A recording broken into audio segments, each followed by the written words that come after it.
Everyone, welcome back to my channel. কেমন আছো সবাই? আশা করি সবাই খুব ভালো আছো। আমি খুব ভালো আছি। সকালবেলা উঠে আমি আর মা একটু বাইরে গেছিলাম।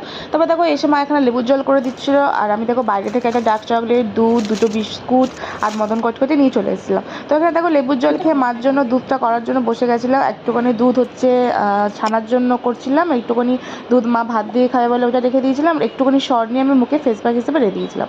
আর তারপরে দেখো লাঞ্চে ছিল ভাত, চিংড়ি দিয়ে ঢ্যাঁড়সের তরকারি, মাটনের লাল লাল ঝোল, আর আমার চিকেন কষা, আর ছিল পাবদা মাছ, যেটা ছিল কালকে। তো তারপরে দেখো ঘুম থেকে উঠে বিকেলবেলা একটু খেতে ইচ্ছে হচ্ছিলো, মা আর আমি যেহেতু ছিলাম।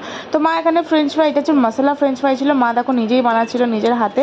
তো মা এলে কি হয় বলো তো, আমার সব ছুটি হয়ে যায়, মা সব কাজ করে দেয়। আমি সেটা চাই না, মাকে হেল্পও করি, কিন্তু দেখো মা কিন্তু সব আস্তে আস্তে সব শিখে হয়ে যাচ্ছে। তো মা দেখো ফ্রেঞ্চ ফ্রাইটা বানিয়ে নিয়েছিলাম, তারপরে বসে বসে আমি আর মা এটাকে এনজয় করছিলাম। আর তারপরে খেয়ে আমরা বেরিয়ে গেছিলাম রাস্তার দিকে, যেহেতু শুভ্র হসপিটাল থেকে আসবে ওই জন্য। ওখান থেকে একটা এগরোল খেয়ে আমি আর শুভ্র মা তিনজনেই চলে এলাম।